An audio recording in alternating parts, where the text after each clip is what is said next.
So we are doing the state of forest report today, Indian state of forest report IT, and we'll be discussing that, right? We can give the heading State of Forest Report 2023.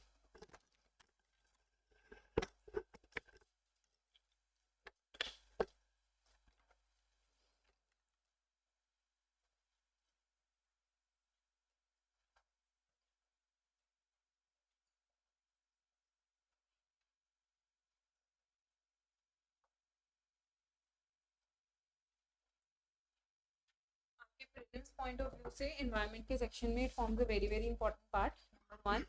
Number two, mains के answer writing में आप इसमें से जो भी data आप आज समझोगे पढ़ोगे वो चीज़ें आप लिख सकते हो। फॉर एग्जाम्पल कहीं भी डिफॉरेस्टेशन एफॉरेस्टेशन की बात होती है तो आप सिंपल कोट कर सकते हो कि Indian State of Forest report में भी ये बताया गया है कि इतने परसेंट फॉरेस्ट एरिया इंक्रीज हो गया है, इतने परसेंट डिक्रीज हो गया, राइट। बेसिक्स फर्स्ट, जो स्टेट ऑफ फॉरेस्ट रिपोर्ट है it is release by, basic किया है इसका, ministry of environment forest and climate change. जो स्पेसिफिक ऑर्गेनाइजेशन रहती है that is the forest survey of India. इसके बाद नेक्स्ट पॉइंट रहता है that it is a biennial report which is means it is released once in 2 years। हर साल, हर 2 साल के बाद आती है। पिछली रिपोर्ट आई थी हमारी 2021 में, ठीक है। जब आप ये report, what I will be covering is your two basic topics. One is the carbon stock and other is the agroforestry। इसके अलावा जो बेसिक डेटा वाला पार्ट है वो आरपी सर कवर करेंगे, बट ओवरव्यू इस रिपोर्ट का ये रहता है कि इसमें आपको एक बेसिक डेटा मिलता है, ठीक है। The tree cover, the forest cover, किस स्टेट में कितना है, किस स्टेट में कितने परसेंटेज इंक्रीज हुआ है, डिक्रीज हुआ है। उसके बाद हमारे देश में कार्बन स्टॉक का क्या स्टेटस है, एग्रो फॉरेस्ट्री का क्या स्टेटस है, ये सब इसमें कॉमन डेटा रहता है, राइट। अगर हम पहले इतना ही लिख लें, इसमें बेसिक लिख लो पहले रिपोर्ट के बारे में। The ministry of the ministry of environment forest and climate change, Ministry of Environment, Forest and Climate Change released the Indian State of Forest Report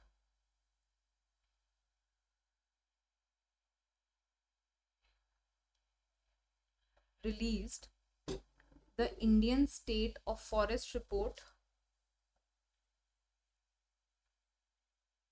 2023, right. अब एक और चीज यहाँ पर इम्पोर्टेंट रहती है, जो रिपोर्ट थी it was released at the forest research institute which is in Dehradun, right. Prelims में कई बार मैथ्स द कॉलम में आ जाता है जो इंपॉर्टेंट हमारे इंस्टीट्यूशंस रहते हैं उनके, कि उनके हेडक्वार्टर्स कहाँ पर है या वो कहाँ पर सिचुएटेड है, तो इसमें लिख लो full stop. It was released at Forest research Institute, it was released at Forest Research Institute, Dehradun।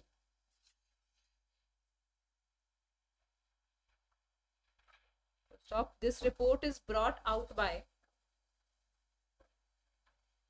this report is brought out by the Forest Survey of India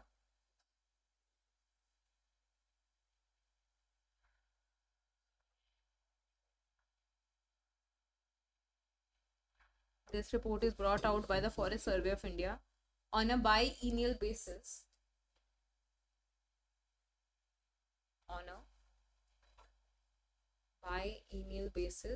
since 1987। तो फर्स्ट रिपोर्ट कब आई थी?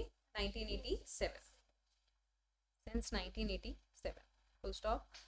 Forest survey of India, FSI भी लिख सकते हो आप उसको short में। Forest survey of India carries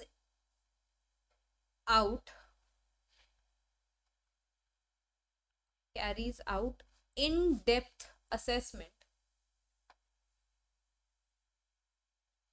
Forest Survey of India carries out in-depth assessment of the forest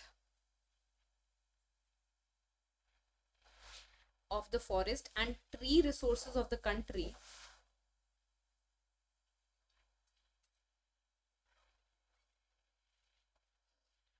the forest and tree resources of the country based on, अब जो ये स्टेट ऑफ फॉरेस्ट रिपोर्ट है इसमें जो भी data आता है,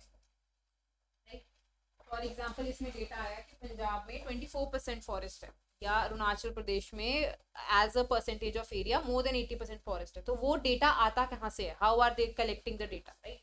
तो ये जो डेटा है दो बेसिस पे कलेक्ट होता है, one is the remote sensing which is done using the, ठीक है, सैटेलाइट से इमेज कलेक्ट की जाती है और जितना एरिया आपका ग्रीन है वो वाला एरिया मार्क कर लिया जाता है, एंड दूसरा जो है that is the field based surveys which are called as national forest inventory. For example हमारे पास सेंसस है 2011, सेंसस 2011 हमें बताता है कि हमारे देश में इतनी पॉपुलेशन है, इतनी पॉपुलेशन रूरल है, इतनी पॉपुलेशन अर्बन है। तो वो सेंसस का डेटा कैसे कलेक्ट होता है, it is a door to door survey, right, या आप ऑनलाइन, आजकल अब डिजिटल की बात हो रही है तो वो डिजिटल होना शुरू हो जाएगा, तो इट इज अ सर्वे। हमारी जो स्टेट ऑफ फॉरेस्ट रिपोर्ट है इसमें दोनों एस्पेक्ट्स रहते हैं, one is the field survey जिसको क्या बोला जाता है नेशनल फॉरेस्ट इन्वेंटरी, एंड दूसरा रहता है remote sensing which is done using the satellites, right. तो उसमें लिख लो based on interpretation of, based on interpretation of remote sensing data या remote sensing satellite data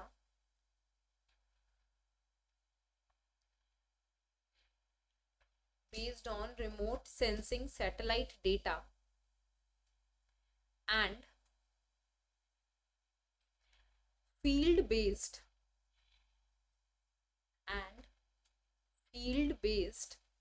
National Forest Inventory NFI,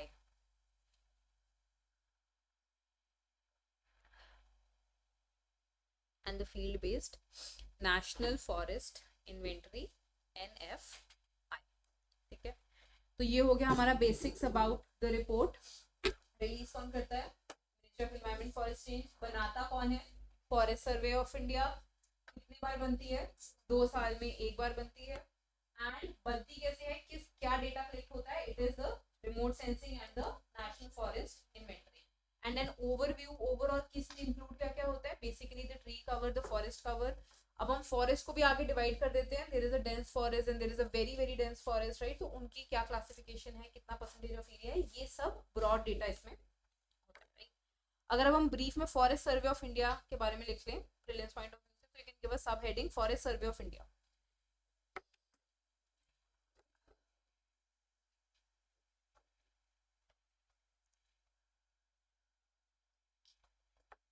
forest survey of India, इसमें first लिख लो, it is an organisation under Forest survey of India, it is an organization under the ministry of, it is an organization under the Ministry of Environment, Forest and Climate Change. Environment, Forest and Climate Change, established in 1981. Established in 1981. It, full stop, it provides critical data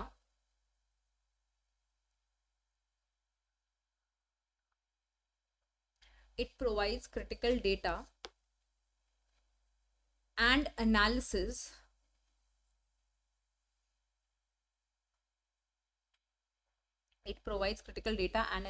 to support sustainable forest management,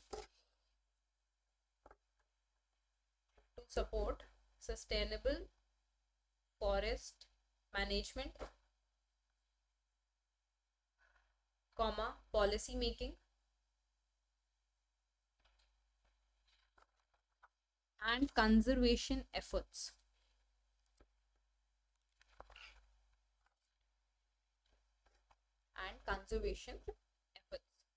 इसके की functions लिख लो brief में, की functions,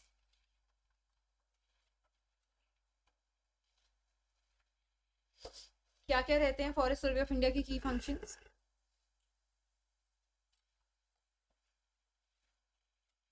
forest survey of India का क्या function है? एक तो ये बता दो, असेसमेंट ऑफ द फॉरेस्ट, ठीक है, उस डेटा को असेस करके उसकी एक रिपोर्ट बनाना। ये दो फंक्शंस तो हम अभी डिस्कस कर रहे हैं, तो फर्स्ट फंक्शन लिख लो, बिल्कुल ब्रीफ में लिखेंगे, forest resource assessment.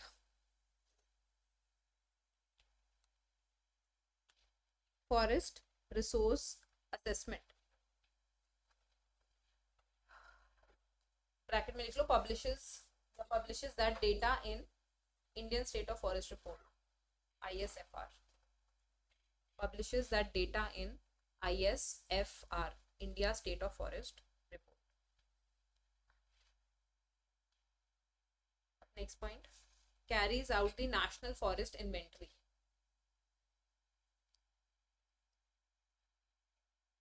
Carries out the National Forest Inventory.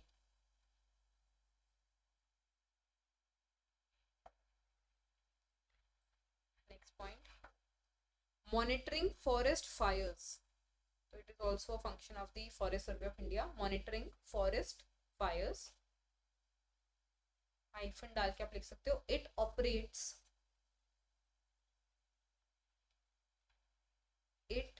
operates forest fire alert system.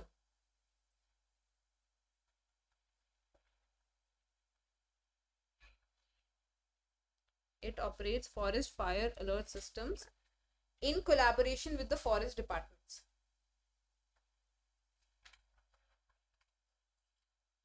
In collaboration with the forest departments.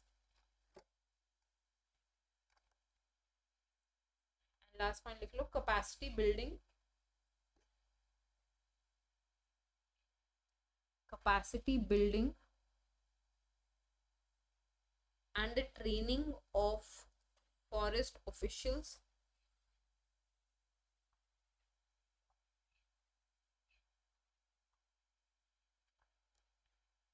Capacity building and the training of forest officials, along with focus on research and development.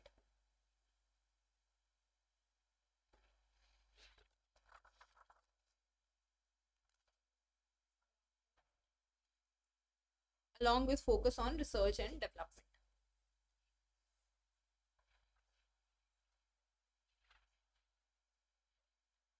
Right? So these are the key functions and features of the Forest Survey of India. Next एक subheading लिख लो, National Forest Inventory. National Forest Inventory, NFI.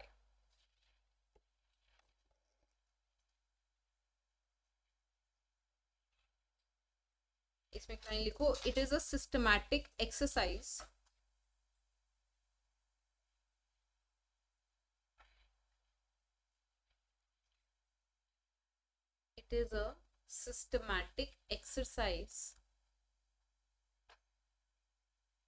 undertaken by the country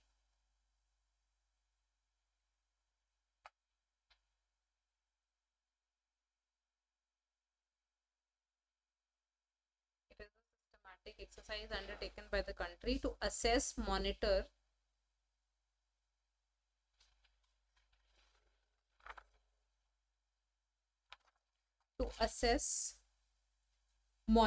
and document the status and trend of its forest resources.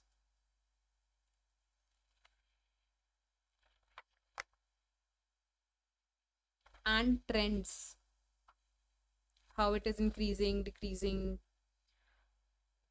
status and trends of its forest resources.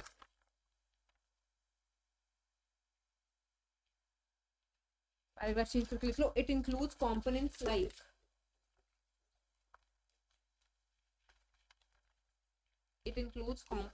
like number 1, forest cover and area.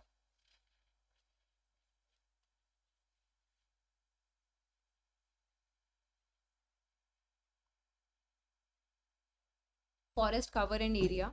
Number 2, tree species and density. Tree species and density.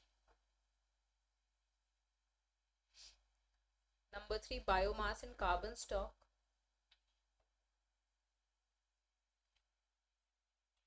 Biomass and carbon stock. Number 4, biodiversity.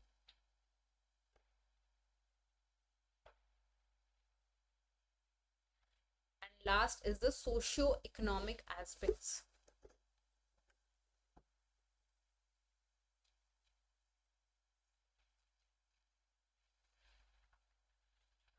Socio-economic.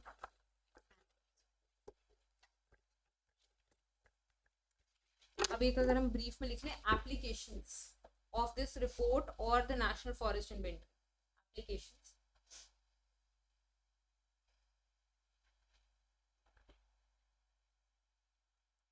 क्या लगता है क्या applications हो सकते हैं forest survey of India की?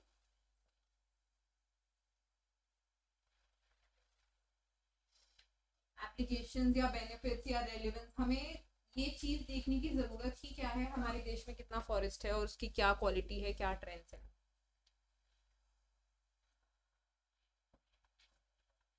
हाँ जी. Environment. Environment में भी कुछ स्पेसिफिक. हाँ जी.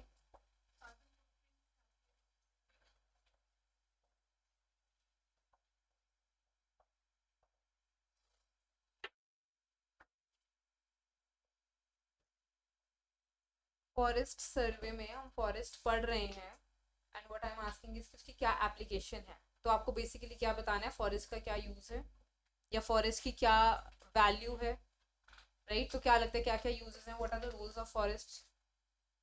क्लास एनसीईआरटी में होता है ये रोल ऑफ फॉरेस्ट.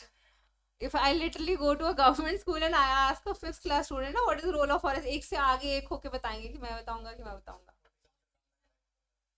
हॉर्टिकल्चर थोड़ी अलग चीज हो जाती है. Horticulture is growing of trees for ये सब ना, फ्लावरिंग हो गई, फ्रूट्स हो गए, वेजिटेबल्स हो गए. हाँ, forest and horticulture is a little bit I would से different. Medicinal use of forests.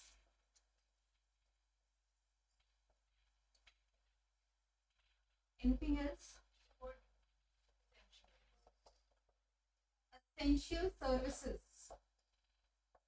Then you can say there are some basic natural resources provided by the forest. सबसे पहले for example you can say wood or timber. Services like essential services like कोई example? एक तो environment sustainable functions, then tourism as a function of forest.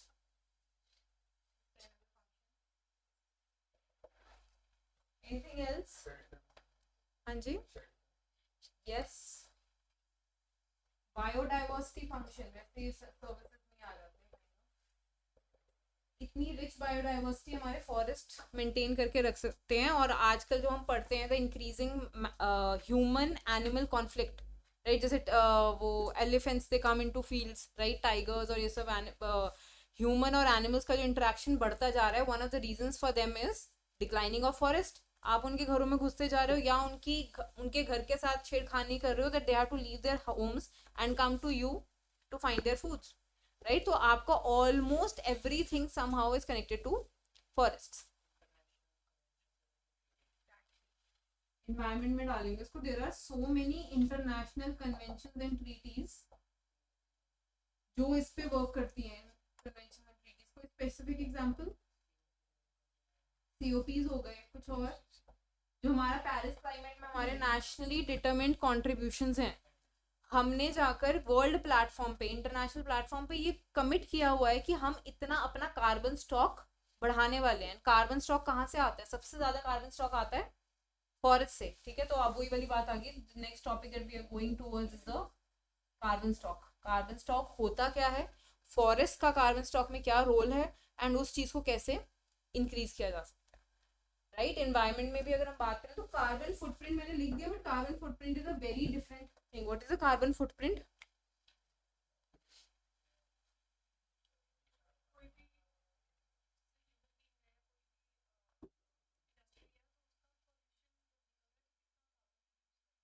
जो भी हमारा, even for example when you wake up in the morning and you brush your teeth, it has some carbon footprint, right? You are using water, you are using electricity for example. तो आपकी जो lifestyle है, number one. Number two, जो industries operate कर रही हैं, वो कुछ काम कर रही हैं, उस चीज में जितना वो कार्बन डाइऑक्साइड कंज्यूम कर रही हैं एंड रिलीज कर रही हैं, जब उसको बैलेंस कर देते तो उसको हम क्या बोल देते हैं, एक तरह से carbon footprint. But when we talk about forest, we will not talk about carbon footprint, we talk about carbon stock, right? ये तो अगेन फिफ्थ क्लास वाला कंसेप्ट है, that when trees respirate they take in carbon dioxide and release oxygen. तो आप यहाँ से थोड़ा सा समझ सकते हो कि trees have a carbon dioxide, जैसे हम बोलते हैं ना नाइट्रोजन फिक्सिंग एलिमेंट्स, है ना? वैसे ही trees are what, carbon dioxide fixing elements. हमारे एनवायरमेंट्स में से कार्बन डाइऑक्साइड निकाल के अपने अंदर वो स्टोर कर लेते हैं। उस स्टोर्ड कार्बन को हम क्या बोलते हैं, कार्बन स्टॉक। अगर अब हम थोड़ा सा यहीं पर मूव कर जाए कार्बन स्टॉक, तो एक तो मैंने यही बता दिया कि ट्रीज जो बेसिक फोटोसिंथेसिस का कंसेप्ट है, एनवायरनमेंट से कार्बन डाइऑक्साइड निकालते हैं, अपने अंदर स्टोर कर लेते हैं, which can be in the form of leaves, bark या फ्रूट्स, राइट? वेजिटेबल्स जो भी है। और कोई कार्बन स्टॉक दिखता है आपको अपने आसपास ट्रीज के अलावा? एक तो नंबर वन हो गया ट्रीज। क्या ओशंस कार्बन स्टॉक है?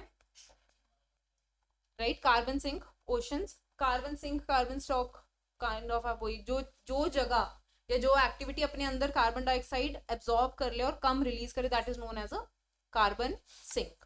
ठीक है, जितना कार्बन उन्होंने अपने अंदर स्टोर कर लिया, that is known as carbon stock. Anything else? Mangroves kind of आप कह सकते हो different variety of trees. Anything else? Blue green infrastructure, कोई स्पेसिफिक? ब्लू ग्रीन इंफ्रास्ट्रक्चर वो फन सिटी में आएगा, बट मैं आपको पॉइंट समझ लूंगी। हाँ, blue green infrastructure, urban forestry please. अच्छा, ब्लू ग्रीन इंफ्रास्ट्रक्चर में कर सकते हैं urban forestry, yes. Anything else? Permafrost सुना है किसी ने? What is perma Frost? क्या होता है पर्मा फ्रॉस्ट?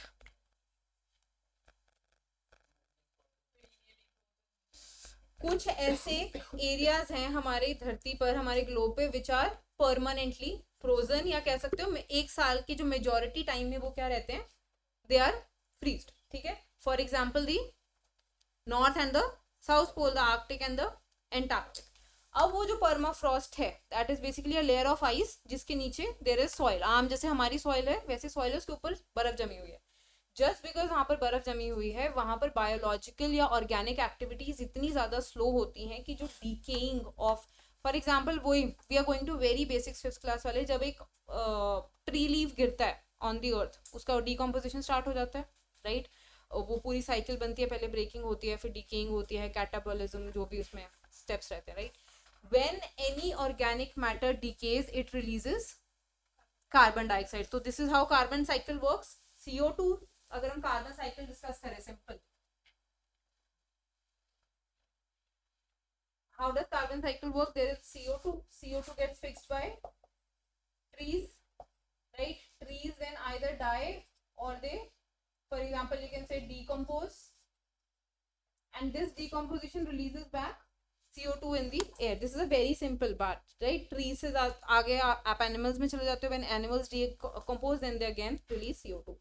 ये जो decomposing वाला part है permafrost में, it is almost negligible, नहीं होता वहाँ पे।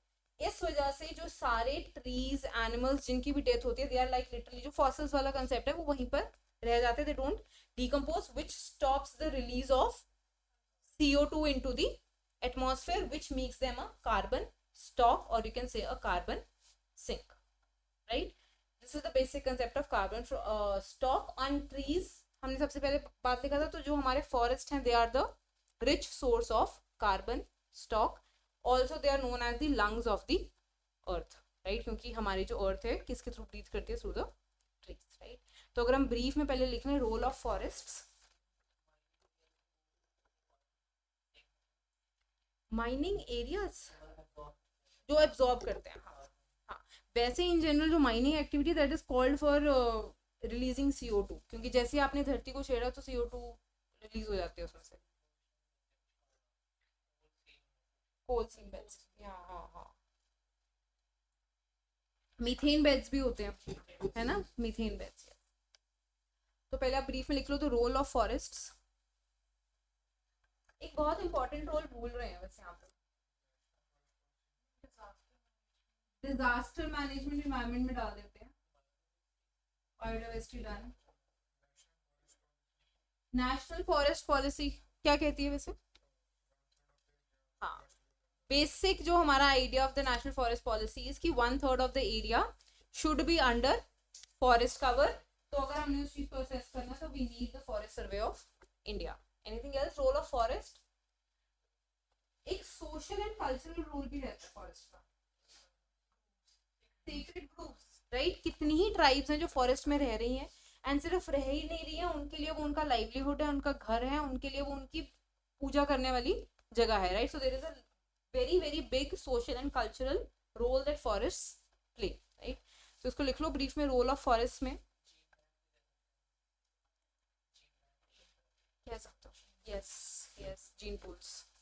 फर्स्ट पॉइंट लिख लो, economic role, economic role. It is a rich source of natural resources. It is a rich source of natural resources like wood, timber,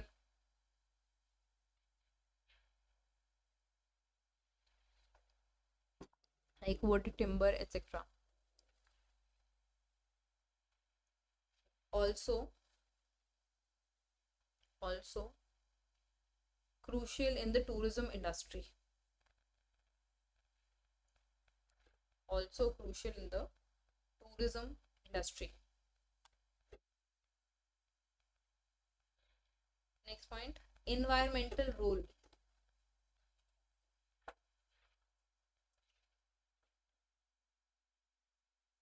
Environmental role. इसमें लिख लो points में, they are known as the lungs of earth. They are known as lungs of the earth.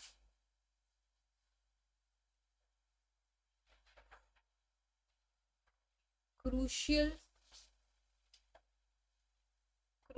for biodiversity.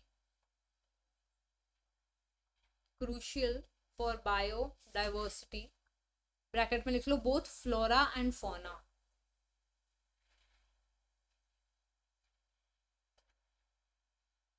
Both flora and fauna.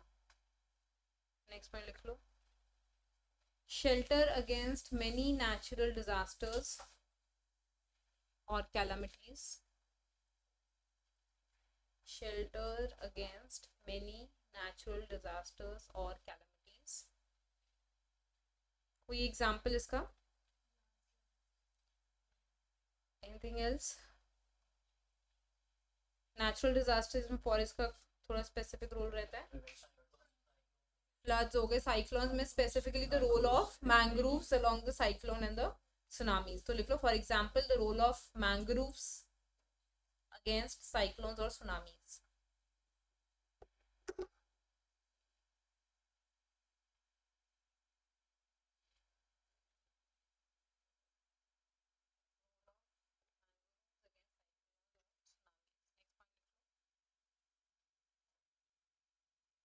Carbon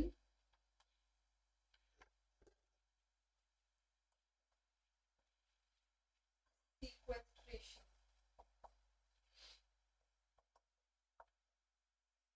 is carried out by them, by the forests.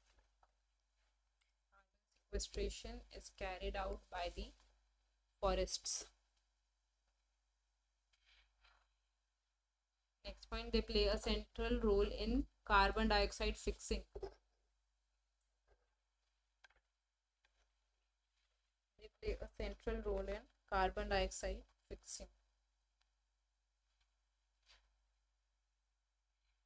Next point, social and cultural role. Next point, we close.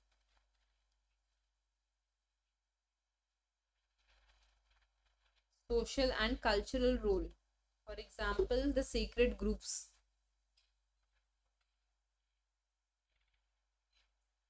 For example, sacred groups, comma, tribal lifestyles.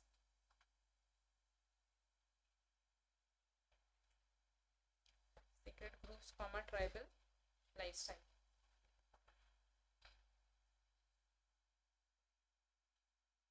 Next point, below.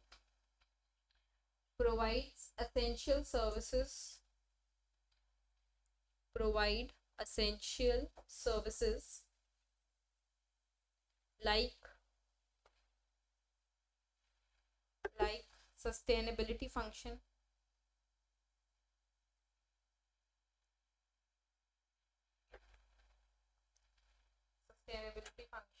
comma, essential services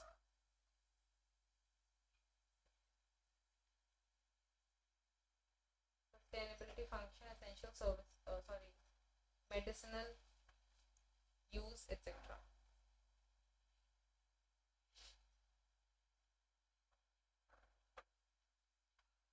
And last point लिख लो. They are central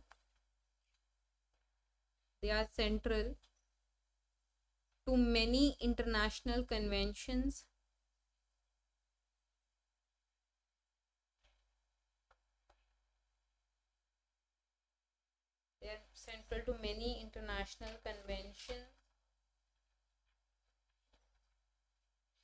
as well as commitments.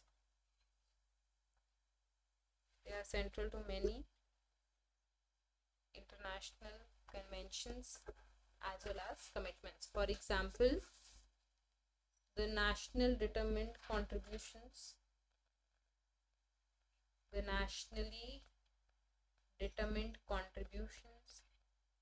under Paris Agreement.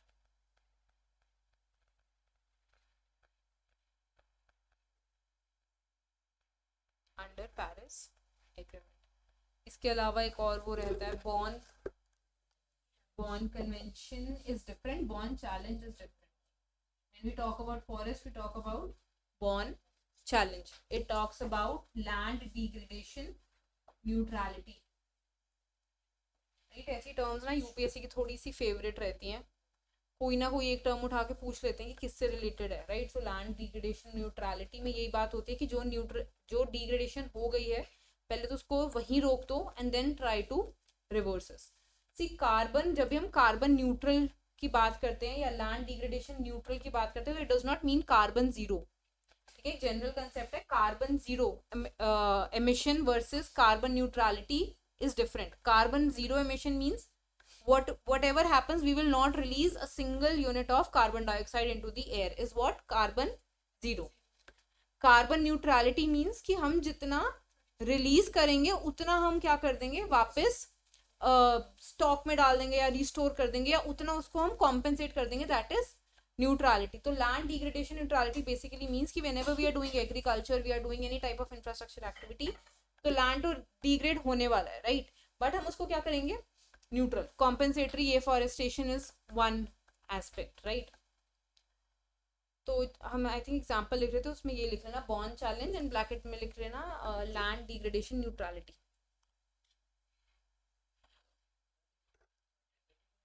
Desertification, yes, वो biodiversity वाली है ना, I think species.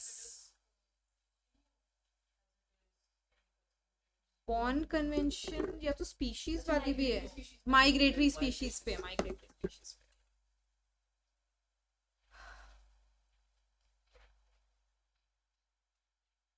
Right, तो इसके बाद आप एक नेक्स्ट हेडिंग दे दो, carbon stock neutrality, LDN, land degradation neutrality, Bonn challenge. Next heading दे दो carbon stock.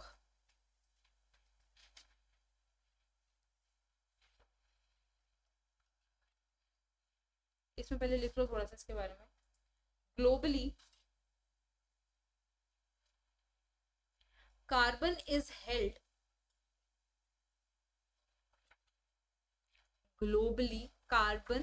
held in a variety of ways.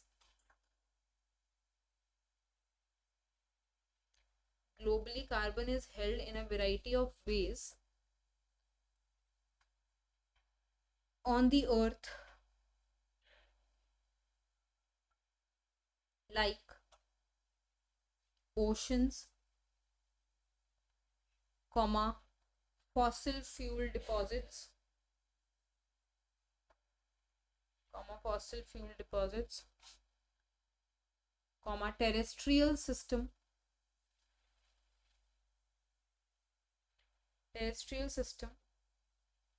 and the atmosphere.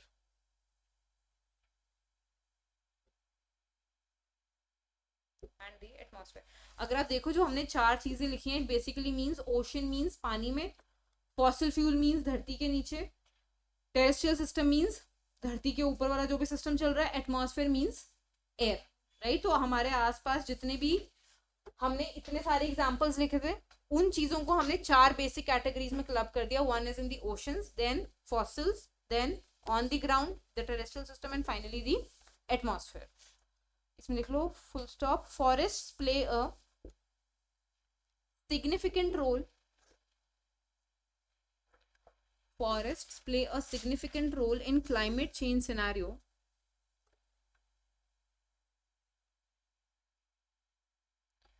Forests play a significant role in climate change scenario as carbon sequestration,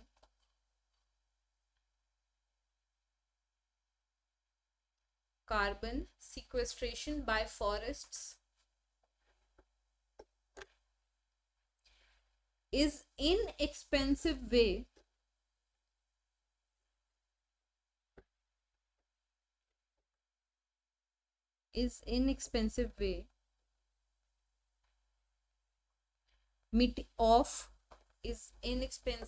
of mitigating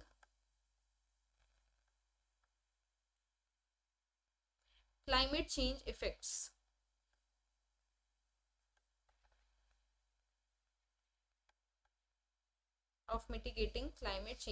Full stop. According to a IPCC, capital में, according to a IPCC report of 2014,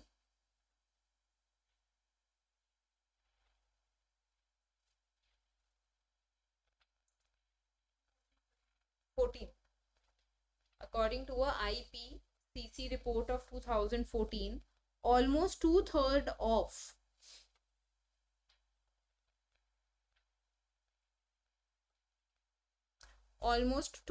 of global terrestrial carbon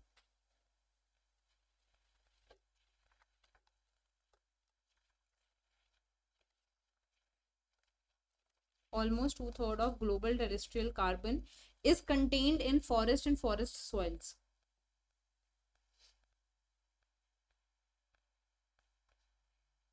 Forests and forest soils, right. जितना भी हमारा carbon stock हमने चार तरीकों से पढ़ा, उसमें से जो टेरेस्ट्रियल वाला है उसका ऑलमोस्ट टू थर्ड मीन्स 66% किसमें स्टोर्ड है, forest and the forest soils. Paragraph change करके लिख लो. International panel for intergovernmental panel on climate change. ये है वर्ल्ड मीटीरियोलॉजिकल ऑर्गेनाइजेशन प्लस दो बॉडीज ने मिलकर बनाया है इसको. एक बार इसके बारे में ना बेसिक्स पढ़ लो. See some things are very important from prelims point of view. One is these organizations, ठीक है. रिपोर्ट्स, कौन सी ऑर्गेनाइजेशन कौन सी रिपोर्ट रिलीज करती है. सेकंड, कौन सी ऑर्गेनाइजेशन का कहाँ हेडक्वार्टर है. फॉर एग्जांपल आज हमने पढ़ा forest research institute is located in Delhi. ऐसे ही हमारे बहुत सारे बोर्ड्स हैं. There is a turmeric board, ठीक है. Then there is a coffee board, there is a tea board of India, right. ये पूछा भी था 2-3 साल पहले, तो इनका मैच द कॉलम रहता है. And then these international organization जैसे IPCC है, inter governmental panel for climate change. दो, हाँ, world meteorological organization and UNEP, इन दोनों ने मिलकर अपना एक इंटर गवर्नमेंटल पैनल बनाया हुआ है which is giving these reports. अगर आप आज से 1-1.5 साल पहले जाओ तो IPCC की एक सीरीज ऑफ रिपोर्ट आई थी, ठीक है. अगर आप धरती को देखो, थोड़ा थोड़ा ज्योग्राफी और एनवायरनमेंट का इंटरमिक्स है उसमें ना, थोड़े थोड़े वो बनते हैं, एक क्रायोस्फेयर बनता है आई थिंक, एक हाइड्रोस्फेयर बनता है, ऐसे करके 3-4 सिस्टम्स बनते हैं। तो आईपीसीसी की एक रिपोर्ट आई थी, सीरीज ऑफ रिपोर्ट थी, जिसमें एक सीरीज में उन्होंने क्रायोस्फेयर की बात करी थी, फिर उन्होंने हाइड्रोस्फेयर की बात करी थी, तो वो वाली रिपोर्ट्स भी आप पढ़ सकते हो, ठीक है। रिपोर्ट की कभी भी डिटेल में नहीं जाना कि आप पूरी रिपोर्ट लेके बैठ गए, आप सिंपल समरी भी टाइप कर दोगे ना उसकी, कि आईपीसीसी सीरीज ऑफ रिपोर्ट आगे समरी, तो आपको समरी मिल जाएगी। उसमें से आपको मिलता क्या है, बेसिकली मसाला मिल जाता है just to write in your answers and ऐसे। ऐसे में बहुत काम आता है, आंसर में बहुत काम आता है, बाकी प्रीलिम्स में कहीं पूछ ले तो एलिमिनेटिंग में हेल्प होती है उसके, राइट। तो पैराग्राफ चेंज करके लिख लो, as per the Paris agreement, as per the Paris Agreement, India submitted its nationally determined contributions.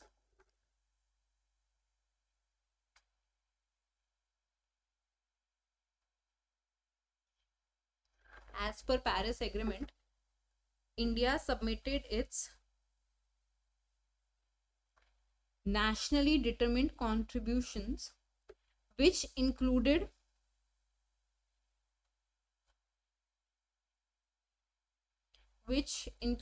various targets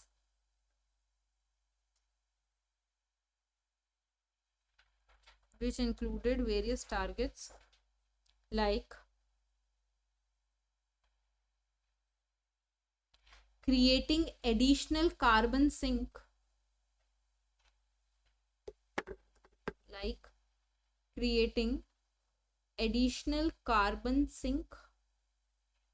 of 2.5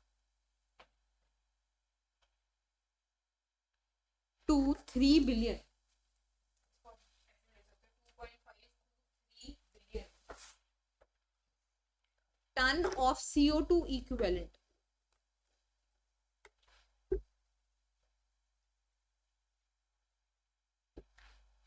$2.5 to 3 billion tons of CO2 equivalent through additional forest and tree cover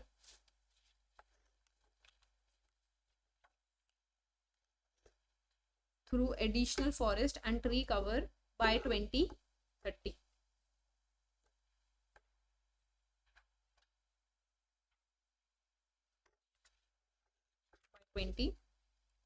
ठीक है, तो हमें यहाँ से पता चल गया कि जो हमारे नेशनली डिटरमिन्ड कॉन्ट्रीब्यूशंस हैं उसमें हमारा जो ट्री या फॉरेस्ट कवर है that plays a very central role. इसी से रिलेटेड एक और लिख लो। अब ये जो एनडीसी था, नेशनली डिटरमिन्ड कॉन्ट्रीब्यूशन, इसमें हमारे 4 या 5 प्लेजेस हैं, किसी को याद है वो?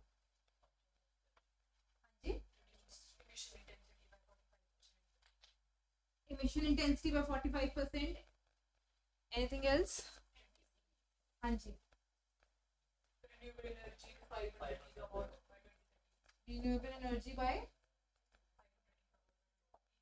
एक तो यही हो गया 2.5 to 3 billion additional CO2 billion ton का सिंक बनाएंगे जिसमें इतना CO2 एब्जॉर्ब हो जाएगा। एक आई थिंक एमिशन इंटेंसिटी हो गया, रिन्यूएबल एनर्जी 2.5, एक या 2 प्लेजेस और हैं इसमें, राइट, 4 या 5 प्लेजेस हैं। Now this was NDC. अब इसके बाद क्या हुआ है, देयर हैज बीन अ अमृत, पंचामृत बोलते हैं प्लेज, ठीक है। उसमें जो मेन एक पॉइंट आया, तो पैराग्राफ चेंज करके लिख लो, इन द पंचामृत तत्व,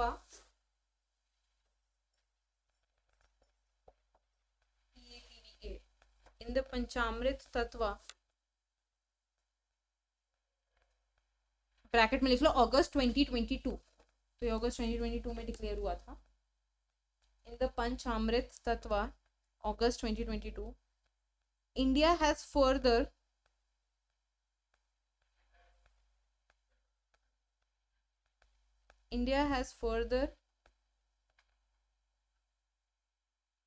pledged to reduce its emission intensity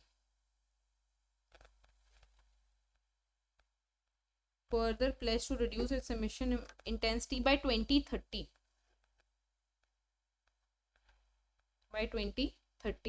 Full stop. Forests are going to play an important role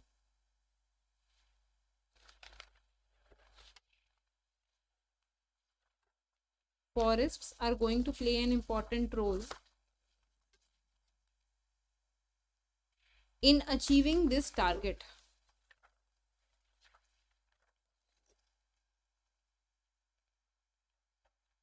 In achieving this target, right? So one of the tasks that you have to do today is एक बार जाकर NDC Google कर लेना, उनको लिख लेना कहीं brief में, and also the Panchamrit list उसको कहीं ब्रीफ में लिख लेना. 2-3 बार 4 बार पढ़ लोगे तो वो नंबर्स थोड़े थोड़े मतलब याद रहने शुरू हो जाते हैं. तो एक नेक्स्ट ब्रीफ हेडिंग दे दो. emission intensity is basically, I think it is as a percentage of GDP. बहुत सिंपल सा इसका अगर आप लेमैन की तरह कंसेप्ट समझो तो जब आप जीडीपी क्रिएट कर रहे हो, राइट, तो एक यूनिट जीडीपी बनाने के लिए you are releasing some amount of emissions. ठीक है, जब भी आपने कुछ जीडीपी बनाई, it includes both goods and services. ठीक है, एज सिंपल एज कि आपने अपने फेसबुक अकाउंट पे लॉग इन किया on your laptop, it release some emissions, fine. Directly नहीं तो indirectly, because you will have to charge it. Charging means आपने इलेक्ट्रिसिटी यूज करी है. तो when you are creating GDP you are releasing emissions. This basic concept is known as emission intensity. Emission intensity higher होने का मतलब क्या होता है कि एक यूनिट जीडीपी बनाने में जितनी आप इमिशंस कर रहे हो they are what more, right. And when you are decreasing your emissions per GDP, that is known as reducing your emission intensity. As simple as अगर आप देखो कि आपने ट्रांसपोर्टेशन करनी है, एक ट्रांसपोर्टेशन आप कैसे कर सकते हो, you can use a diesel truck. दूसरा ट्रांसपोर्टेशन आप कैसे कर सकते हो, you can use a electric truck. तो when you are using an electric truck you are reducing your emission intensity, right. ये बेसिक कंसेप्ट है. बाकी अगर आपको नंबर्स में जाना है कि कितनी जीडीपी कितनी इंटेंसिटी होती है, वो आपको एक बार मतलब पढ़ना पड़ेगा. I am not aware about the numbers, but basic concept इसका यही रहता है, right. When you are doing any kind of activity you are releasing some emissions. उस चीज की इंटेंसिटी को रिड्यूस करना is known as reducing emission intensity. अगर इसको थोड़ा सा और समझो तो रिड्यूस एमिशन इंटेंसिटी कैसे कर सकते हो आप.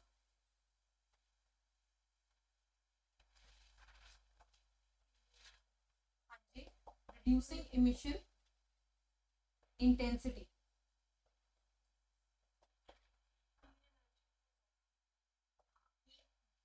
आपने क्लीन एनर्जी अडॉप्ट कर ली या फिर आपने अपनी प्रोडक्शन कम कर दी, राइट. इन सब में आप क्या कर रहे हो, मतलब बेसिक मेरा मतलब ये है कहने का कि एमिशन इंटेंसिटी रिड्यूस करने के लिए या तो आप अपनी एमिशन रिड्यूस कर दे या फिर आप उनकी एब्जॉर्प्शन इंक्रीज कर दे. वो न्यूट्रलिटी एंड जीरो वाला concept, right. So when you're reducing your emission intensity you can either focus on reducing emissions or you can focus on increasing the absorption. अगर आपने थोड़े टाइम पहले न्यूज़पेपर पढ़ा हो तो निर्मला सीतारमन जी की स्टेटमेंट आई थी कि इंडिया या ये वाली जो कंट्रीज हैं they are not in the position of doing this.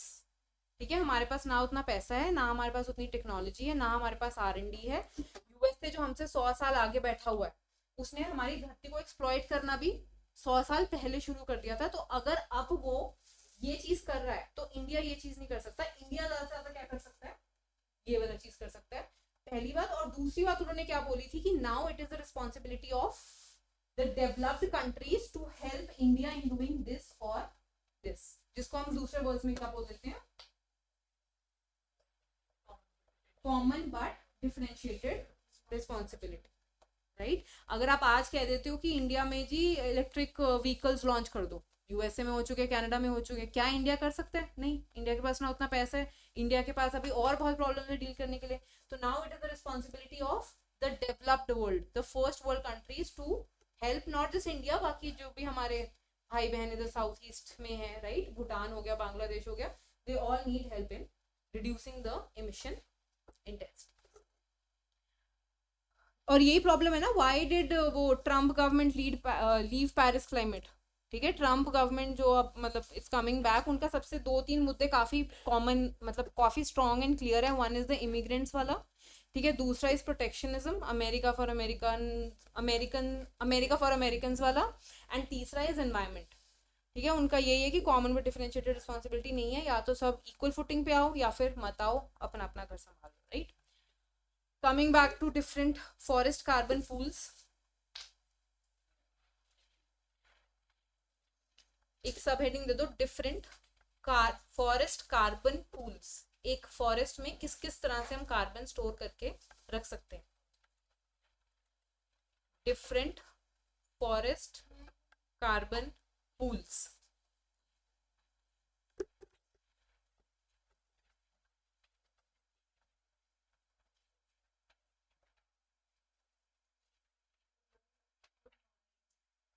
Good afternoon. एक मिनट।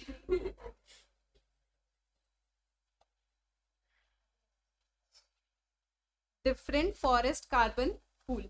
हमने ये तो बोल दिया कि फॉरेस्ट में क्या है, कार्बन स्टोर हो रहा है, कार्बन का क्या है, स्टॉक। ठीक है, अब वो कार्बन स्टॉक फॉरेस्ट में कैसे हो सकता है, तीन तरीके से हो सकता है। इसमें पहले खाली लिख लो, तो carbon stored in forests, carbon stored in forests is covered under three major heads या categories.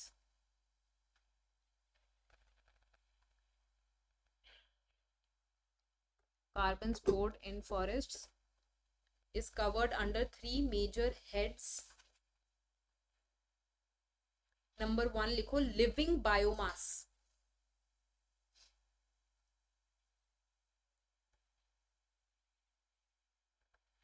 Living biomass. आई थिंक ये नाम से ही क्लियर है, जितना भी अलाइव या जिंदा बायोमास होता है फॉरेस्ट में, that is storing carbon, right. All our bodies are also made up of carbon, they are a store of carbon, right.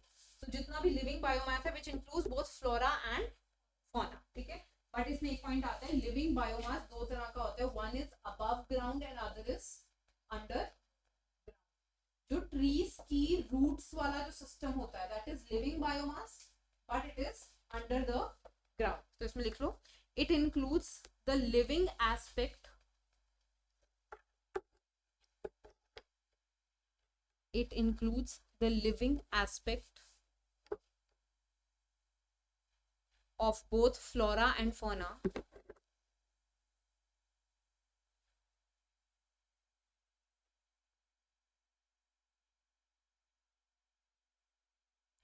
it includes the living aspect of both flora and fauna and is further divided into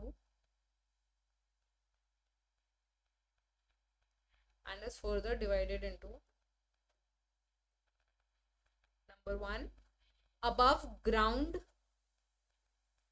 biomass,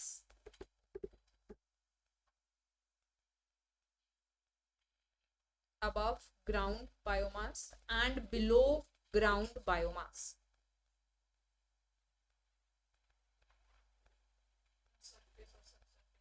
बोल सकते हैं, yes. But जो सर्वे में report word term use हुई है, that is above ground biomass and below ground, but वही same concept है, surface and sub surface. I don't think we need to write examples. Above में वही ट्रीज, स्टेम्स, लीव्स, जो भी above the ground है, that is above.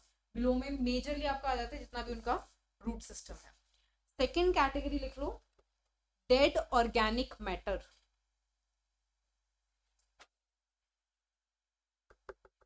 Dead organic matter.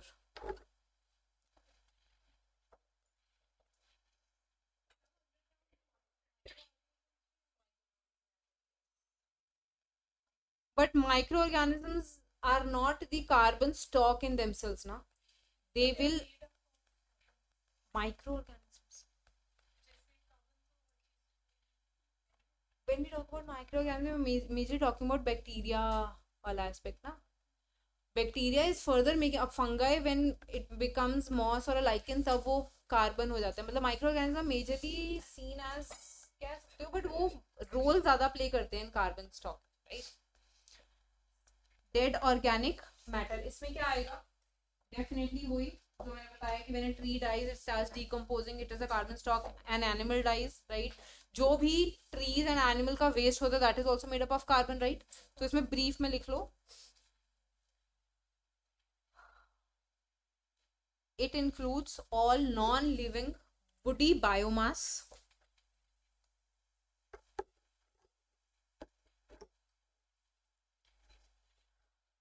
It includes all the non-living woody, mostly woody biomass, non-living में जब पेड़ मर गया तो non woody, WOODY, all non-living woody biomass and tree litter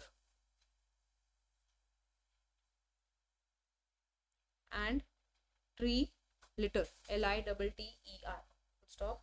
It also includes, ये तो flora aspect हो गया. It also includes the fauna. It also includes the fauna aspect. It also includes the fauna aspect of dead organic matter.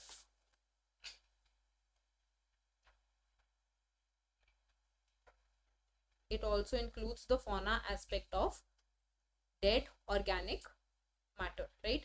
जो भी अभी हमने woody या trees के लिए लिखा वही सेम चीज किस पे अप्लाई हो जाएगी, on the fauna aspect. Third category लिख लो is the soil organic carbon. जितना भी कार्बन मिट्टी में प्रेजेंट है, soil organic carbon.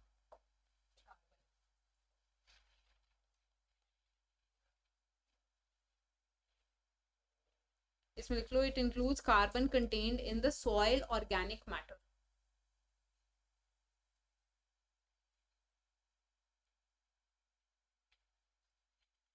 It includes the carbon contained in the soil organic matter. What are the elements present in soil?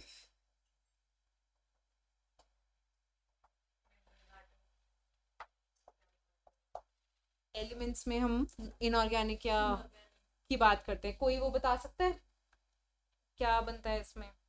Table दिया हुआ है NCERT में. What is the order of the elements, किस ratio में present होते हैं? जैसे हम वो पढ़ते हैं ना, एटमॉस्फेयर में गैसेस प्रेजेंट हैं, ठीक है, उनका वो रेशो वो बनता है परसेंटेज. सबसे पहले क्या आता है? Nitrogen, right, oxygen. वैसे ही सॉइल का पता है किसी को? सबसे ज्यादा ऑक्सीजन, उसके बाद OCl फी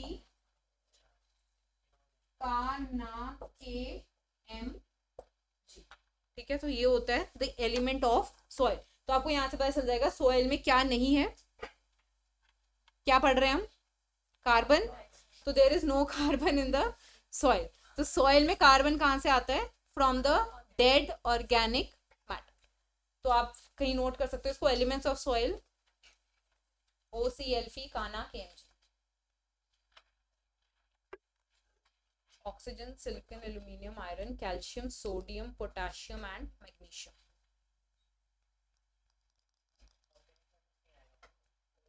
एलिमेंट्स, हाँ.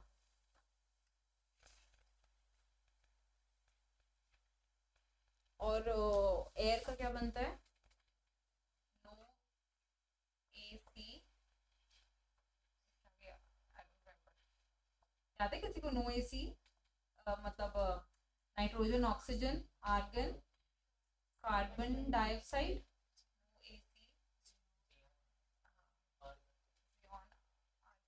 पता नहीं, एक बार चेक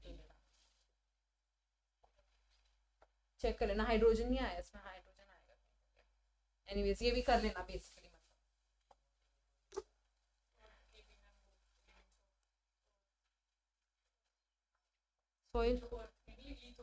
हाँ हाँ, यस यस. ये सारे जो ग्राफ्स नहीं, चार्ट्स एंड टेबल्स एनसीईआरटी में दिए हुए हैं, राइट. पता क्या होगा अब नेक्स्ट ईयर फॉर एग्जांपल या कुछ कभी भी year UPSC will ask something like this and we'll think कि क्वेश्चन पता नहीं कहाँ से पूछ रहे हैं. कहीं से नहीं पूछते. बेसिक एनसीईआरटी में चीजें दी होती हैं, समहाउ पढ़ते पढ़ते हम स्किप कर जाते हैं, right. Soil organic matter.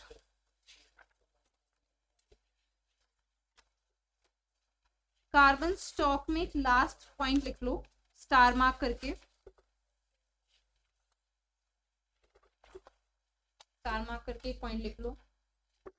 According to the ISFR,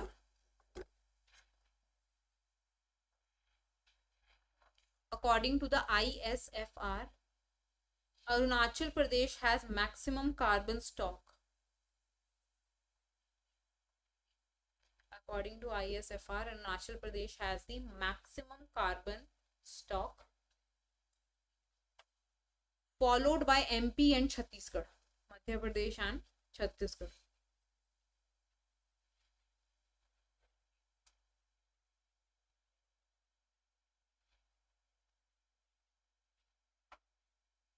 paragraph change करके लिखो, Jammu Kashmir is contributing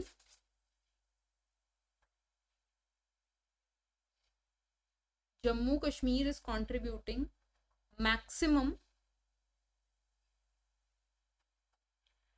per hectare carbon stock.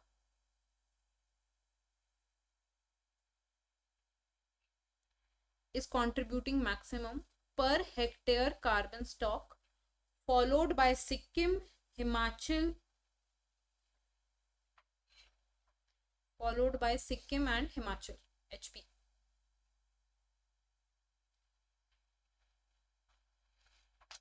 Right, एक चीज याद रखनी है, कार्बन स्टॉक कहाँ पर ज्यादा होगा, या तो यहाँ पर ज्यादा फॉरेस्ट है या फिर यहाँ पर ज्यादा ठंड है. Right, these are the two major factors. I think ये basic is sufficient for carbon stock. बाकी जो टर्म्स आई हैं बहुत सारी, जैसे carbon sequestering, carbon sink, carbon source, right, ये सब चीजें ज्यादा क्लियर होनी चाहिए. Now moving to the next topic, agro forestry.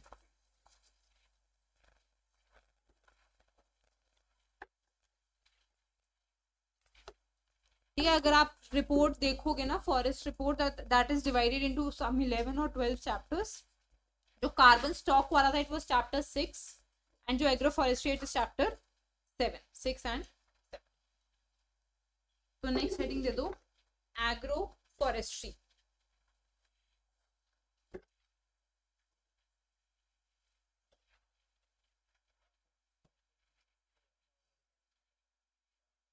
हमें फॉरेस्ट रिपोर्ट के हिसाब से 3 चीजें कवर करनी है. Number 1, what is agro forestry. Number 2, what are the benefits. And third is the national agro forestry policy of India. तो अगर हम सबसे पहले डिस्कस करें, what is agro forestry.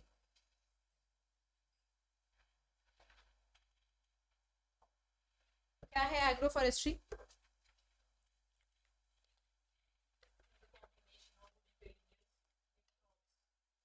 On the agricultural land. Right, agriculture अगर हम बात as a concept देखते हैं, we always think about farming in the sense की क्रॉप्स, राइट, कैश क्रॉप्स हो गई, वीट हो गया, राइस हो गया, मस्टर्ड वगैरह वगैरह. We rarely think about trees. तो agroforestry as a concept combine trees, ठीक है, थोड़ा टेक्निकल टर्म इसमें आता है, woody perennial trees, along with the forestry इधर जाएगा, along with the agriculture part of, basically you can say the cropping pattern. ठीक है, जिस लैंड पे आप क्रॉप उगा रहे हो अपनी, उसी के बीच बीच में आप अगर ट्रीज उगा दो तो उसको क्या बोल देते हैं हम, एग्रो फॉरेस्ट्री. कोई रिसेंटली सुना हो इसके बारे में कुछ, सरकार किस चीज के बारे में बात कर रही हो? किसने वो स्कीम सुनी है, हर मेज पर पेड़, बहुत रिसेंटली आया था अभी, राइट. तो हर मेज पर पेड़ बेसिकली मीन्स जो फार्म के बीच में ऐसे वो बना देते हैं ना, पंजाबी में जिनको बट्टा बोलते हैं, राइट. तो व्हेन यू फॉर मूवमेंट और वाटर चैनलिंग, उस पर जब आप पेड़ लगाना शुरू कर दोगे, दैट इज बेसिकली हर मेज पर पेड़. बेसिक कंसेप्ट जो हिट कर रही है दैट इज एग्रो फॉरेस्ट्री. पूरा एक चैप्टर दिया हुआ है इंडियन ये वाली रिपोर्ट में, पूरा एक चैप्टर किस पे है, agro forestry. So this is a very very important agenda बोल सकते हो, या फिर a topic that is close to the government's agenda. तो इसमें पहले एक लिख लो, the term agroforestry, the term agroforestry is commonly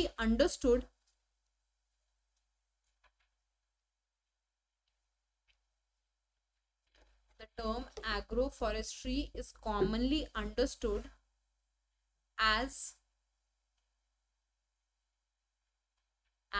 a mixed land use system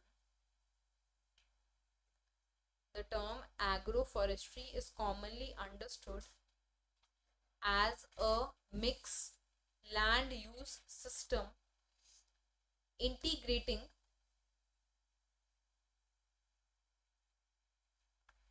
woody, WOODY, woody perennials,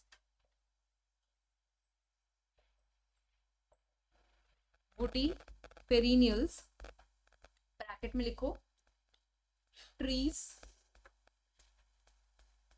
shrubs, palms, bamboo,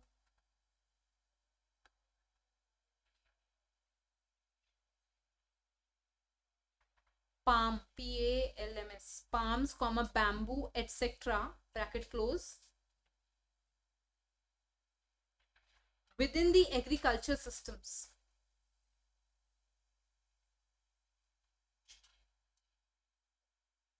Within the agriculture systems.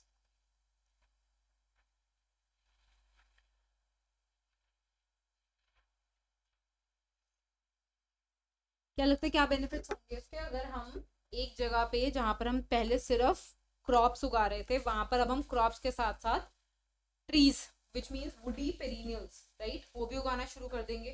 Can you name some indigenous trees of Punjab?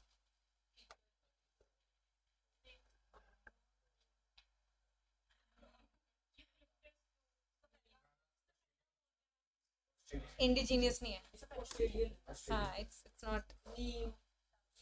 टाली, शीशम, right. उसके बाद जितने भी हमारे fruit trees हैं, mango, right, chikoo, I think ये सब हमारे इंडिजीनियस ट्रीज हैं. Ashoka tree I think is also indigenous में भी नहीं, पंजाब का नहीं. ये जो ऑर्नामेंटल होते हैं mostly they are not, right.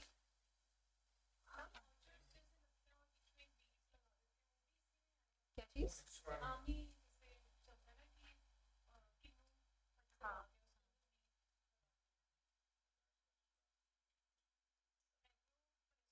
Mixed farming is agroforestry नहीं?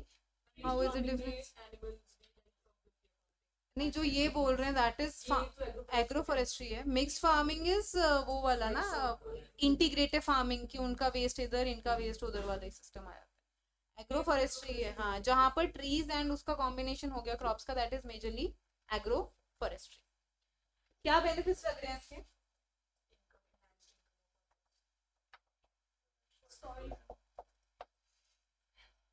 enhanced income of the farmer, soil erosion reduce करते हैं, right? Trees have binding element feature in the soil. Anything else? Crop diversity. Anything else? Enrichment of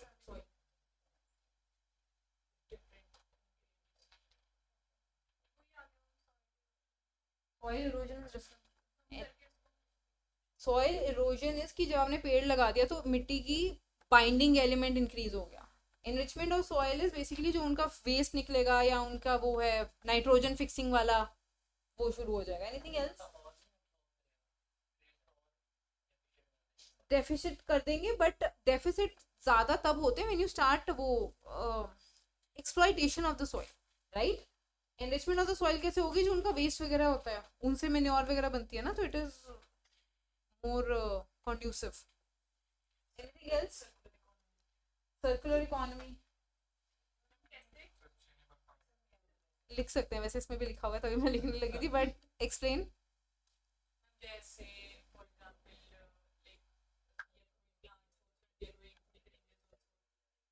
can be sold and the income generated is sustainable which can be invested into the farmer area. एक चीज I think circular economy में यहाँ से वो भी बन सकता है कि आपने मार्केट से जाके यूरिया खरीदना है to add nitrogen to the soil, right. Rather than that आपने जो पेड़ लगाया हुआ है उसका जो भी वेस्ट निकलेगा, लीव्स है, वुड्स है, उनको जब आप मेन्योर या कंपोस्टिंग करते हो वहां से you can add it, right. तो that can be an example. थोड़ा फार्म और सॉइल से बाहर निकल के सोच सकते हैं हम पेड़ों के बारे में. कार्बन सिक्वेस्ट्रिंग, या आप बोल सकते हो बेटर वो एयर क्वालिटी, Microclimate. कुछ और सीड डिस्पर्सल में हेल्प करेगा कैसे?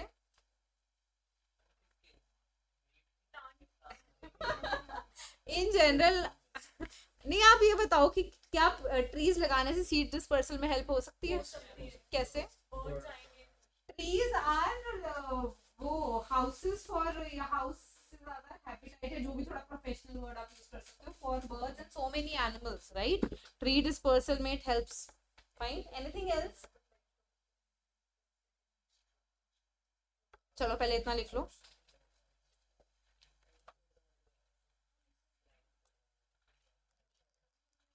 पहले लिखो national agro forestry policy. National Agroforestry Policy 2014 defines agroforestry. 14 defines agroforestry as a land use system,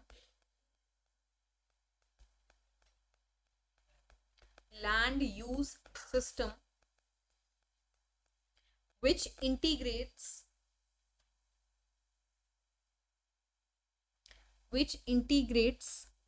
trees and shrubs on farmlands,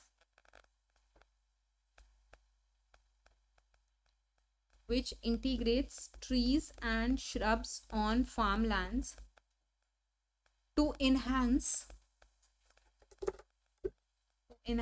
productivity, profitability,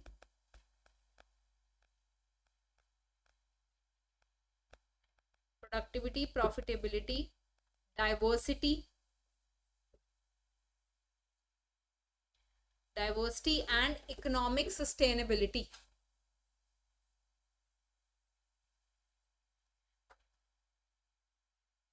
Sorry, not economic sustainability, ecosystem sustainability. वो भी आ सकती है, yes, and ecosystem sustainability. But अभी हम उसकी definition लिख रहे हैं, national agroforestry policy and ecosystem sustainability, right? तो अगर आप ब्रॉडली देखो, इसी डेफिनेशन में आपको 4 बेनिफिट्स पता चल गए किसके? एग्रोफॉरेस्ट्री के, which is productivity, profitability, diversity and ecosystem sustainability. पर पैराग्राफ चेंज करके अगर हम ये लिख लें, it includes benefits like,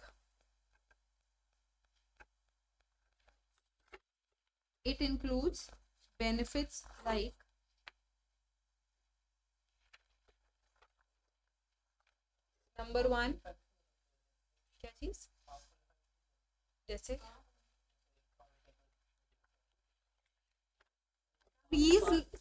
trees लगाने से ग्राउंड टेबल लेवल कभी नीचे नहीं जाता.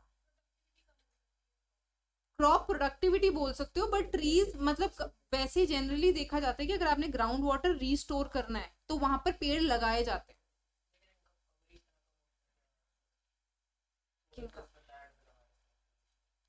Something is better than nothing, that is one thing. But in general आप ये नहीं कह सकते कि पेड़ लगाने से ग्राउंड टेबल वाटर कम होता है, बल्कि वो ज्यादा होता है.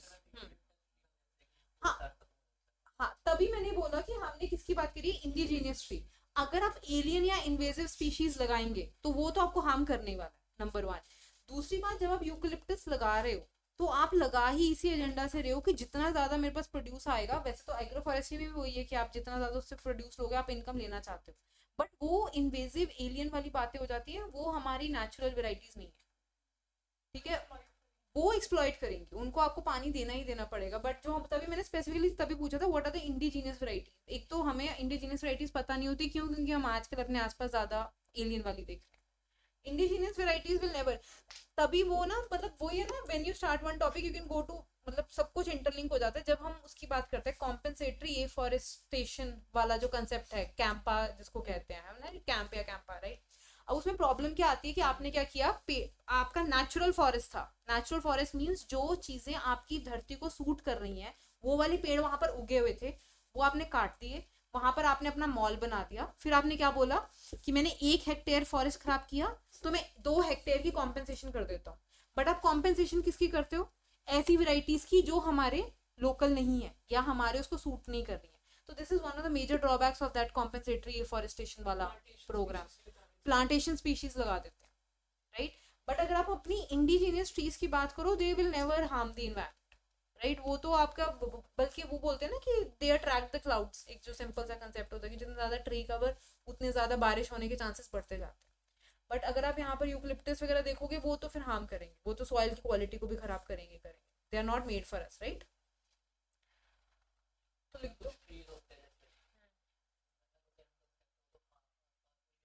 आसपास ही नहीं मिलेंगे. हाँ, इंडिजिनस में भी हो सकता है, बट वो मतलब अगर आप बहुत ज्यादा डेंस फॉरेस्ट में जाते हो ना, वो चीजें वहां पर दिखती हैं. अगर आप एग्रो फॉरेस्ट्री कर रहे हो, यहाँ पर आप वो वाली वैरायटीज तो बहुत रेयर है ना.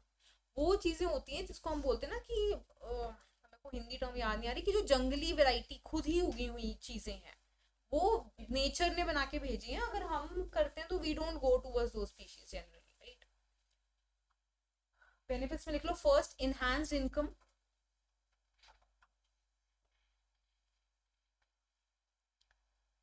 इनहैंस्ड इनकम मतलब डेफिनेटली फॉर द फार्मर्स, मतलब वो ऑब्वियस है, right. Enhanced income for farmers. Second point, decreased soil erosion.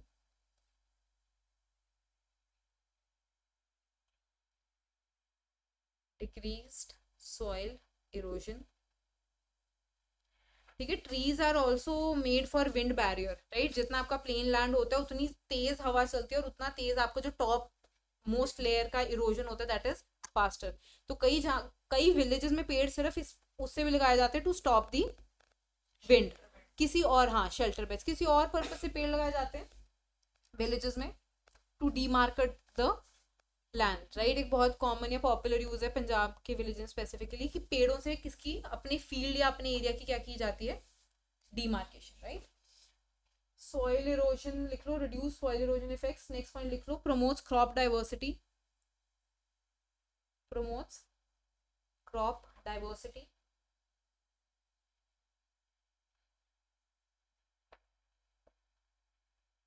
Next point लिख लो. Aids enrichment of soil.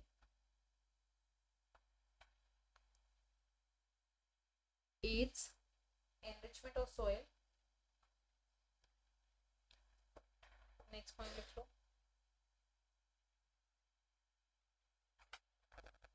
As sustainability services या provides sustainability services. Sustainability services में लिख लो. एक तो ये हो गया, you can make it like this. Sustainability services number 1, better air quality.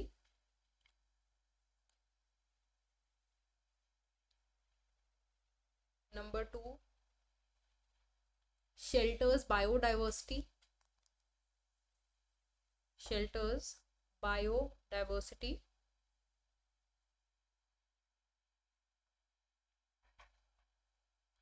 इसमें लिख लेना ब्रैकेट में सीड डिस्पर्सल, ताकि बाद में याद रह जाए. बायोडाइवर्सिटी. एक नेक्स्ट पॉइंट लिख लो. Promote seed dispersal. Next point लिख लो इसमें. Promotes the idea of circular economy.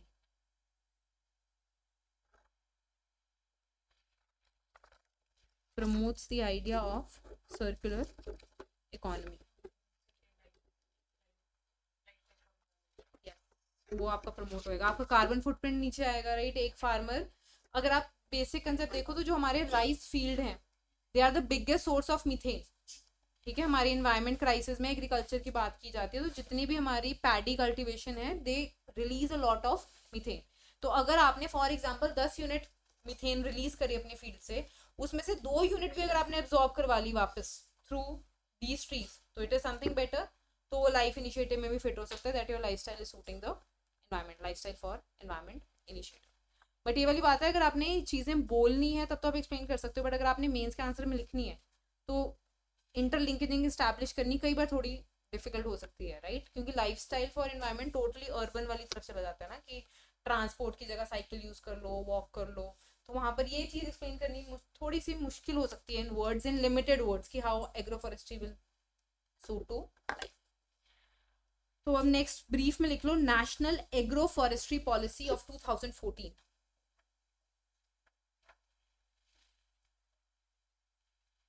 National agroforestry policy of 2014.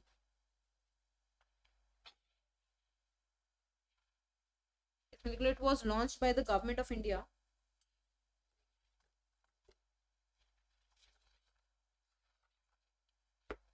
It was launched by the government of India to improve productivity, employment,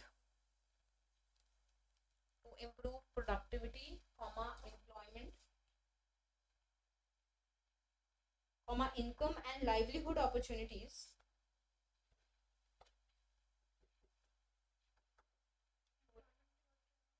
Income,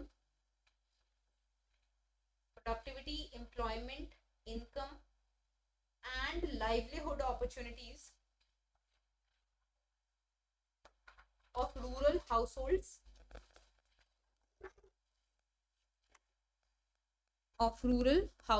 bracket में लिख लो specially small farmers.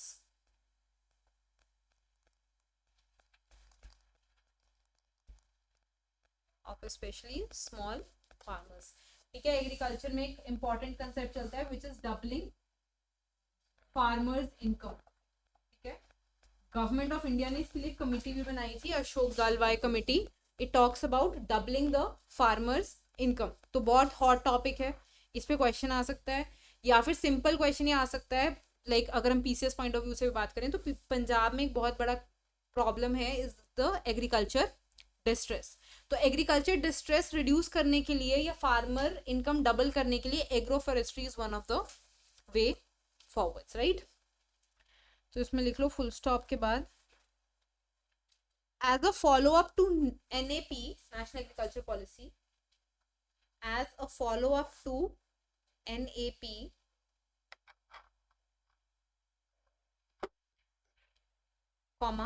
National Mission for Sustainable Agriculture.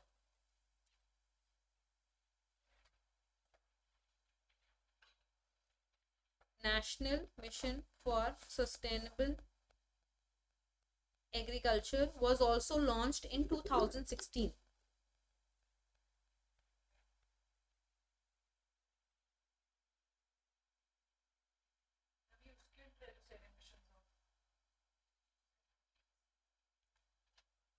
एक cooling action plan वाला है, वो सारे 6-7 mission आते हैं, राइट. इसमें national mission for sustainable agriculture was also launched in 2016-17, full stop. Further the government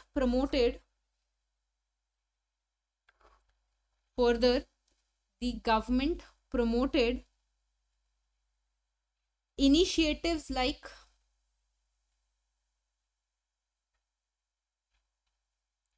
हर मेद पर पेड़, हर HAR,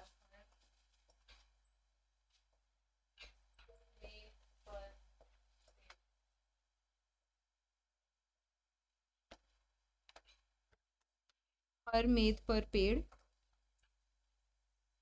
comma mission life, L capital I small f, lifestyle for environment, mission life, and the NDCs,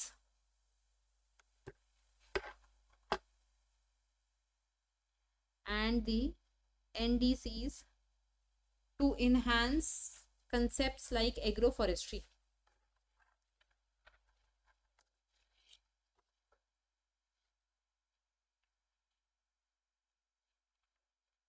To enhance the concepts like agroforestry. अगर हम brief में objectives लिख लें NAP के, तो नेक्स्ट हेडिंग दे दो NAP objectives of NAP. NAP hyphen डाल के ऑब्जेक्टिव्स लिख दो. Objectives of NAP. नंबर 1 लिख लो encourage and expand tree plantation.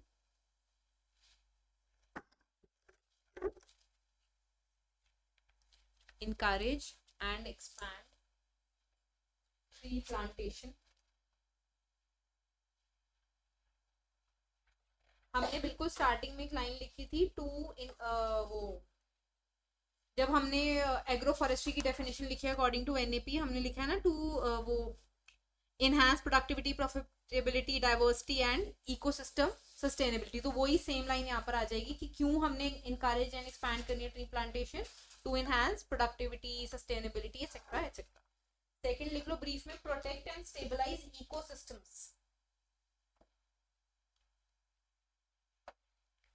Protect and stabilize the ecosystems.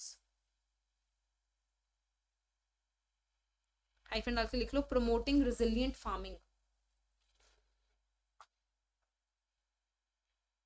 Promoting resilient farming.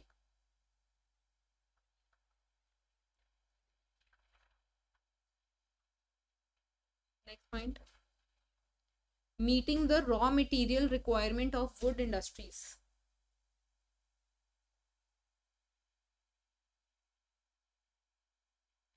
Meeting the raw material requirements of wood industries and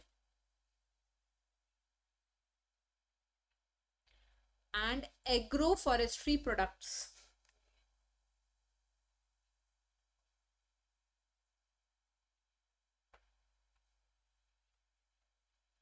Next point, achieving the target of increasing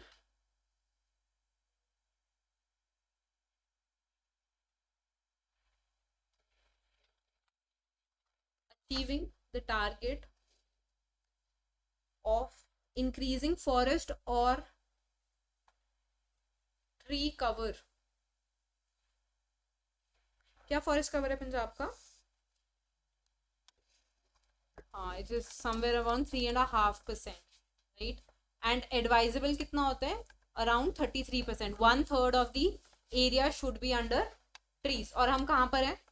3%. And there is a very very long way to go. और ये बोल सकते हो agro forestry से problem solve नहीं होगी. 3 से हम 33 पे तो नहीं जाएंगे, बट 3 से हम मे बी 7-10 कहीं तो पहुंचेंगे. Just a step in the right direction, right. And last point लिख लो, developing capacity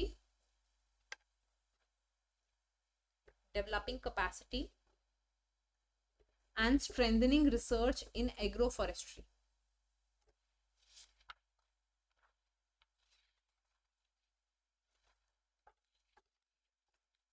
Developing capacity and strengthening research in agroforestry.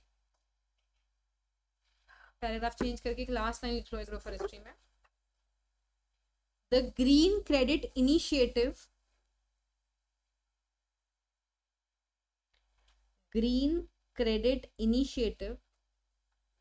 was launched on the sidelines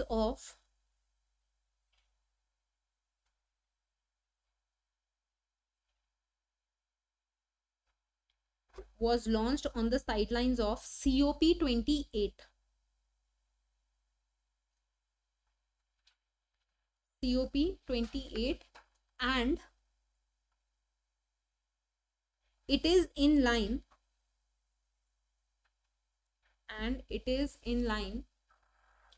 with the agroforestry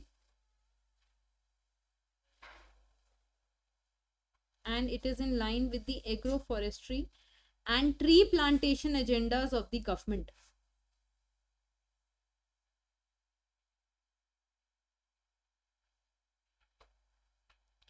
With the agroforestry and the tree plantation agenda of the government. ठीक है, तो अगर अब हम brief में देख लें, what is the green credit initiative. पढ़ा है किसी ने? क्या है बताओ.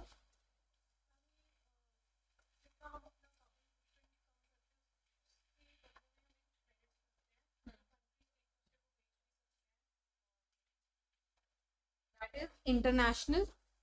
ठीक है, बट ये वाला जो हम बात कर रहे हैं which was announced by Modi ji on the lines of sidelines of COP28 was the national. ठीक है, इसको हम क्या बोल रहे हैं? National green credit initiative. ठीक है, किस पे वर्क करता है ये पूरा principle? That is on the principle of green credits. यही सेम प्रिंसिपल जब हम कंट्रीज के बीच में लगा देते तो क्या बन जाता है, इंटरनेशनल ग्रीन क्रेडिट प्रोग्राम। जब हम नेशनल या स्टेट्स के बीच में बात करते हैं तो it is the national green credit initiatives. होगा इसमें क्या, बेसिकली गवर्नमेंट अपने पोर्टल पे या वेबसाइट पे आपको बता देगा कि कहाँ पर उनके पास लैंड बैंक्स है, या जो भी उन्होंने टर्म यूज कर, and any person who is interested and has money या जो भी who wants to invest, वो जाके लैंड बैंक्स पे जाके क्या कर सकता है, प्लांटेशन, ठीक है। It can be a person, it can be a company, it can be a PSU, right. उन्होंने क्या किया, प्लांटेशन कर दी, तो प्लांटेशन के बदले में क्या मिल जाएगा, green credit, and these credits are tradable या soldable in the market, ठीक है। For example there is a person A जिसने क्या करना है, एफॉरेस्टेशन करनी है, ठीक है। There is a person A जिसने कोई प्लांट बनाया था, प्लांट मतलब कि वो इंडस्ट्री, ठीक है। कोई एक बंदा है ए, उसने कोई इंडस्ट्री बनाई। अब जब उसने इंडस्ट्री बनाई तो उसके रूल्स के हिसाब से उसको क्या करना है, afforestation. There is a person B जिसके पास क्या है, ग्रीन क्रेडिट्स, ठीक है। तो person B can sell the green credits, and वो ग्रीन क्रेडिट्स कहाँ काउंट हो जाएंगे, आपके एफॉरेस्टेशन में। It is the basic green credit programs और the green credit initiative of the government of India, fine, and it is in line with the agroforestry agendas of the, ठीक है। सब कुछ ही combine हो जाता है, circular economy होगी, life initiative हो गया, राइट, देन हर मेज पर पेड़, द ग्रीन क्रेडिट इनिशिएटिव, सब कुछ आर लाइन विद द जो हमारे फॉरेस्ट के एजेंडाज हैं of the government of India, और you can say at the national level, fine. I would say कि आपको बेसिक डेटा याद होना चाहिए फॉरेस्ट रिपोर्ट में से, कि पंजाब का कितना है, नेशनल लेवल पे कितना है, what are the targets.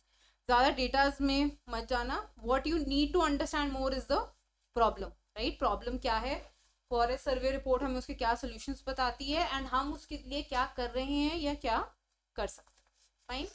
So I think we'll wind this up. These were majorly the 2 chapters, carbon stock and agroforestry. बाकी अभी RP sir will continue, right?